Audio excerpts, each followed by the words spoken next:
সমস্যা নেই, তুমি পারি। আমি কলম এখনো মারা হালাই দিব এমন কোনো কথা না, এটা কলম তোমরা নিজেরা জানো। হয়তো আসসালামু আলাইকুম। আসসালামু আলাইকুম। কেমন আছেন আপনারা সবাই? আশা করছি যে যেখানে আছেন আলহামদুলিল্লাহ আল্লাহর অশেষ রহমতে সবাই অনেক ভালো আছেন। চলে আসলাম প্রতিদিনের মতো নতুন আরেকটি ব্লগে। আজকে ব্লগটা শুরু করতেছি বিলাল ভাইদের বাসা থেকে। দেখতে পাচ্ছেন এখানে বিলাল ভাই আছে, তারপর হচ্ছে আমার হাজবেন্ড আছে আর আমি আছি। তো বিলাল ভাইদের বাসায় আজকে আর আমার দেখেন কত সুন্দর ফুটকা দিচ্ছে, বুঝছো?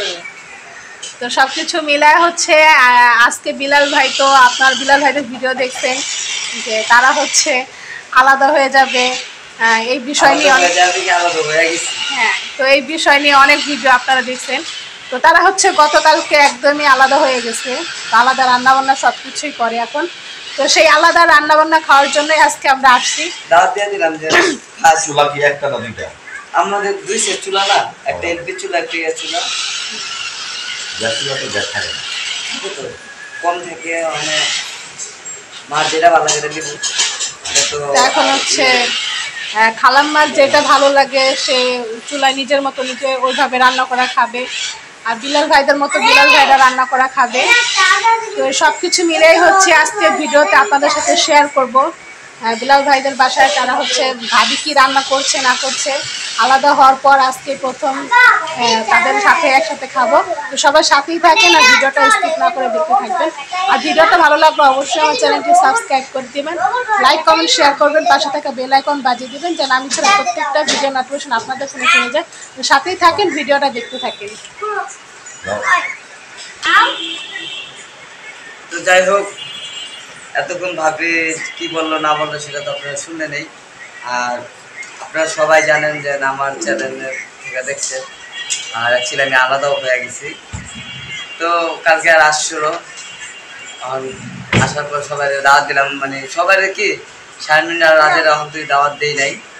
আর দাওয়াত দিচ্ছে হলো একমাত্র মানে তারা দুইজনে একটু সামনে আছে, আর তারা হলো ভাই ভাইয়ের মতো, তো শাক হোক আর ডাল হোক ওটাই খাইতে পারবো।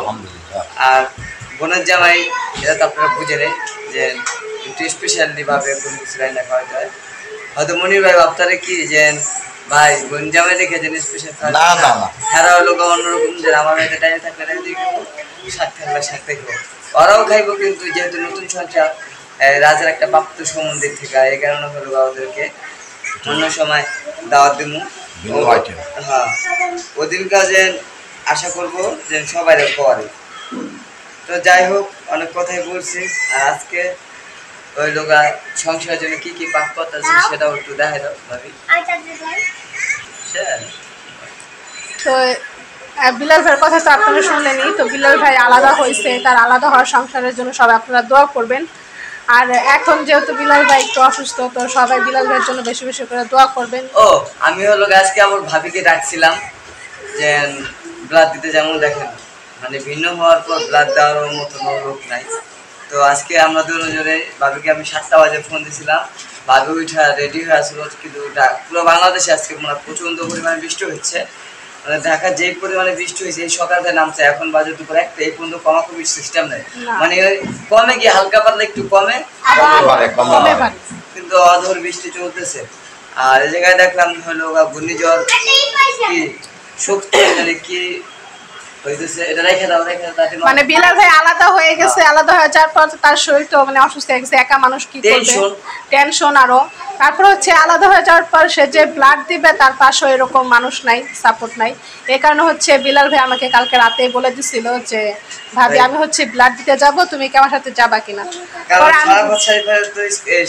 স্কুল নিয়ে যেতে আপনাদের ভাবি, আর আমার মেডিকেলে গেলে প্রায় অনেকক্ষণ সময় লাগে। জাস্ট রক্তটা শরীরে লাগা পর্যন্ত একটা লোক লাগবো, তারপরেও হলো আইসা পড়লো, কোনো সমস্যা নাই। কারণ একজন লোক স্টেট ফরওয়ার্ড না দেখলে তারা ব্লাড শরীরে লাগায় না। চিন্তা করে একটা ব্লাড দিলে অনেক পদের রিয়াকশন হয়, কারো খিচাড়ি পড়ে, কারো জ্বর আসে, মানে এই নানান ঝামেলা হতো, এই কারণে মনে লাগায় না। ওষুধ তো ডাক্তার আমার পাশে থাকবে না, কিন্তু আর নিজেদের লোক থাকতে হয়। এই কারণে হলো তোমার আমি ফোন দিয়েছিলাম, ভাবিরে ফোন দিয়েছিলাম, এই কারণে আমরা ভাবছিলাম। তো বিলাল ভাই হচ্ছে আমাকে সকালবেলায় ফোন দিছিল, তো আমরা হচ্ছে রেডি হয়ে তো আমরা হচ্ছে রেডি হয়েছিলাম যে যাবো, কিন্তু এত বৃষ্টির কারণে হচ্ছে বেরোতে পারি নাই। তো সবাই আপনারা বিলাল ভাইয়ের জন্য দোয়া করবেন, সেই জন্য সবসময় সুস্থ থাকে আর তার ব্লাডটা দেওয়ার জন্য খুব তাড়াতাড়ি হয়ে যায়। তো সবাই সাথেই থাকেন। আর ভাবি হচ্ছে কি রান্না করতেছে সেগুলো আপনাদের সাথে শেয়ার করব। তুমি কিছু বলো, বিলাল ভাই আলাদা হয়ে গেছে এই বিষয়ে খালাম্মার জন্য।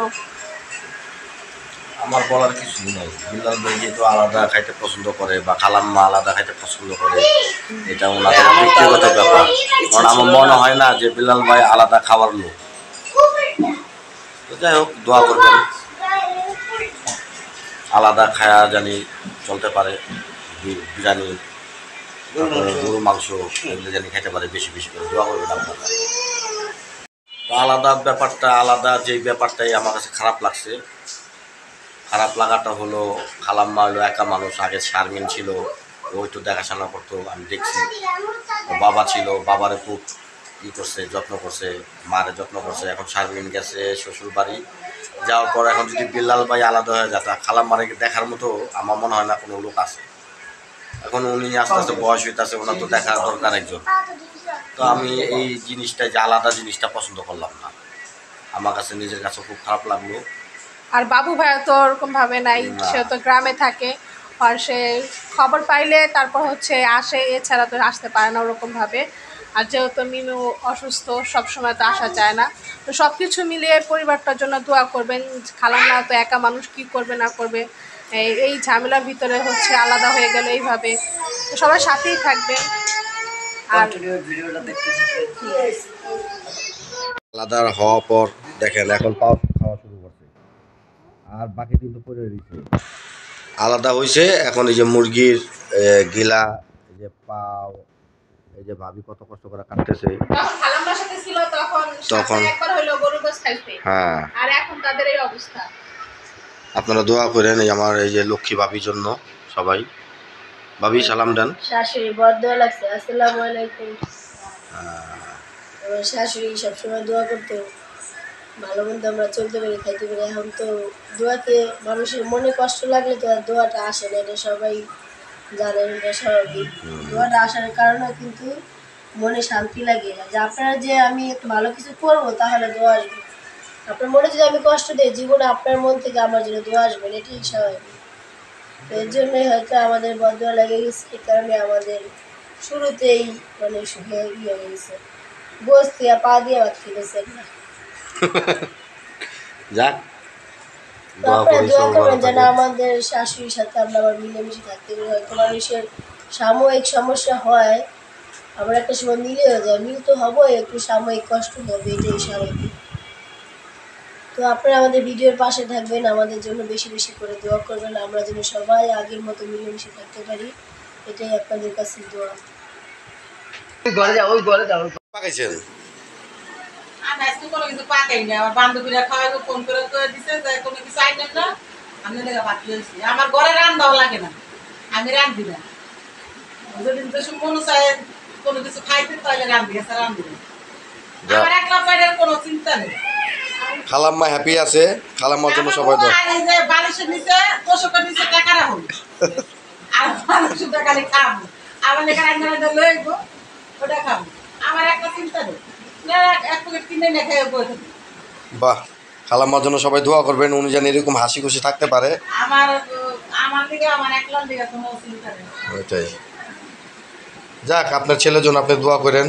এখন আলাদা দোয়া করে আমি তো কইছি, যদি না পারাস কবি করুন, সমস্যা নেই, যতটুকু পারি সম্ভব আমি ততটুকু করবো। আমার দিকে কারা করা এই যে লাগে আলাদা হওয়ার পর যে মুরগি ঠ্যাং খাইতেছে, এটাই তো খারাপ লাগলো। মুরগি থেকে ওই আবার সবসময় আমার এটা শখ করে, আচ্ছা, শখের বিষয়ে খায়। আমি কথাই নেই না খাওয়াইছি। এই যে খালাম্মা, যে মানে খালাম্মার সাথে আমি কথা বললাম, কথা বললা দেখলাম খালাম্মা ভিতরে কষ্ট নিয়ে যেসব কথাগুলো বললো আপনার নামে আর নাহার বাবির নামে, এই কথাগুলো তো এতদিন বলে নাই, তাহলে এখন আজকে এই পর্যায়ে এসে কেন এই কথাগুলো শুনতে হলো? আসল কথা কি, আমি তোমার একটু কথা কই যে আমি কলম এখনো মারে হালাই দিব এমন কোনো কথা না, এটা কলম তোমরা নিজেরা জানো। এটা জানি হয়তো যতটুকু ধরে চলো, কিরকম কি জানো বলতে পারি না, কিন্তু আমার কি দেখে মনে হয় যে আমি আমার মার থেকে আলাদা থাকুন না, হ্যাঁ আলাদা থাকুন না, তাহলে এই সংসারের ভিতরে ধরো শাশুড়ি বউ একটু না একটু ঝগড়া লাগবে। এটা ঠিক কারণ আমি এরকম একটা পর্যায়ে গেছি, মানে আসলে তোমাদের লগে আমি সব বিষয় শেয়ার করি। আমি আমার মারও কোনো কিছু কইতে পারি না, না। আর বউরও কোনো কিছু কইতে পারি না, কারণ সে আমার জন্ম দিছে আর উনি হলো আমার ওয়াইফ। মানে ওনারা কিছু কইতে যান, সে পরের মেয়ে, মানে তার লাইগা থাকবো গা। সমস্যা হয়ে যাবো। সে যাইবো গা, আমি যাবো গা, তুমি তোমার মানে নিয়ে থাকো, বোনের নিয়ে থাকো। তো ওই ক্ষেত্রে কি মানে আমার আমি হলো কি এমন একটা পর্যায়ে পড়ছি, মানে আমি কাউরে কোনো কিছু বলতেও পারতাছি না আর সহ্য করতে পারতাছি না। মানে নিজে হলো গা একবারে ফাড়া বাসা চিপা পড়ে গেছি গা। মানে হঠাৎ আমি আমার বোরে এমন কইছি যে দেখ আব্বা মারা গেছে আজকে দীর্ঘ কতদিন হয়ে গেছে গা। আর বিয়ের শুরু থেকেই মানে অনেকেই বিয়ের শুরু থেকে আছে না, মানে এই জিনিসটা আমি আমার বোরে করেছি যে আমার থেকে যে চাহিদা মানুষের আছে না, যে জামাইয়ের থেকে একটা চাহিদা আবদার করে, যে আমার জামাই মাসে একটা ড্রেস দিব, 15 দিনে একটা ড্রেস দিব, কিংবা বছরে 2টা দিব, বছরে 3টা দিব। আমি আমার বোরে কয়ে দিছি শুরু থেকেই যে আমি কি দেই না দেই এটার দিকে দেখে লাভ নেই। হ তোর আমার থেকে অধিকার আছে, কিন্তু তুই যদি আমার ভাই বোন মা বাপ এটির মন জোগায় চলতে পারস, তোরা আমার থেকে কিছুই লাগবো না। তুই কবি তোমার দাদা আমি কি করুন, হ্যাঁ এরা যা দিবি এতে তো তুই ভাই সেজে বিঘা। এর চেয়ে মানুষ আমি যেভাবে বুঝাইছি এর চেয়ে মানুষ কিভাবে বুঝে? বাহ, সুন্দর কথা বলছে। ঠিক আছে কি ভাই কিন্তু মারলে তো মারা যায়, কাটলেও কাটা যায়। তা আমি যেভাবে বুঝাইছি এর চেয়ে আর কি সুন্দর কোনো বুঝাচ্ছে না, সুন্দর কথা বলছেন আপনি। তা ওখানে আমার কথা হলো যে এত কিছু বোঝানোর পর যে না বুঝবো তারা আর কোনো কিছু করে বুঝে দেয় না। আর আমার মা কইছে আমার আলাদা খাইতে, আর আমি না পাইলে আলাদা খাইতেছি। আমি এগুলো মোহনতুরি মানে আছে না এই সংসার আইসা যেন নিজে বাজার করে নিজে সব ফ্রিজে আগে যেই বাজার মা তো বাজার করে না, তুমি জানো সংসার সবাই আমি যা আসছি এটাই। হয়তো কি মায়ের ফ্রিজের বাজার ধরে না, কিন্তু আমি ওই যে যা যা লাগে নিয়ে খাই। আর এখনো তোর কোনো কিছু ভাগাটা করে দেয় নাই, তো দিব আমিও যে যেটা লাগতেছে ওটা নিতেছি, যে যেটা লাগতেছে ওটা নিতেছি। এই হচ্ছে মূল সমস্যা। কিন্তু খালাম্মার এই বয়সে আলাদা হয়ে যাওয়াটা বা আলাদা খাওয়াটা আসলে অনেক কষ্টের ব্যাপার। কারণ এর সময় সে থাকবো অন্যরকম, ছেলের বউরা সবকিছু করে দিব, রান্না বান্না করে দিব, সে কাছ থেকে এসে খাবার খাইবো। তো এখন কাজের থেকে আইসা যদি তার রান্না করে খাইতে হয় তাহলে তাতে এই কষ্টের মধ্যে কষ্ট নাই, তাই না? তো যাই হোক অনেক কথা বলছি, যদি আমার কথা বুঝতে পেতে হয় অবশ্যই মনে ক্ষমা দৃষ্টি দেখবেন আর সবাই ক্ষমা করবেন। আর আপনাদের মাঝে তো বললামই, হয়তো এই কথাটি আমার চ্যানেলে আমি বলি নাই, কিন্তু ভাবি চ্যানেলে বললাম, কারণ কিল্লিগা ওরকম ভালোবাসি দেখে বললাম। তো অবশ্যই সবাই আমাকে সাপোর্ট করবেন, ভাবিকেও সাপোর্ট করবেন যেন আমি বাচ্চা কাচ্চা নিয়ে সুস্থ থাকি, সচ্ছলভাবে থাকতে পারি। আর ভাবিরও সবাই দেখবেন, ভাবিও যেন সচ্ছলভাবে বাচ্চা কাচ্চা নিয়ে থাকতে পারে, তাদের ছোট্ট সংসার। যাই হোক অনেক কথাই বলে ফেলেছি, যদি কোনো কথার মাঝে ভুল ত্রুটি হয়, আমার কোনো কথার মাঝে যদি ভুল ত্রুটি হয় তো সবাই আমার ক্ষমা দৃষ্টিতে দেখবেন। তো আমি হলো আজকের মতো আপনাদের মাঝ থেকে বিদায় নিচ্ছি। সবাই ভালো থাকবেন, সুস্থ থাকবেন। আল্লাহ হাফেজ। আল্লাহ হাফেজ। আল্লাহ হাফেজ, সবাই ভালো থাকবেন।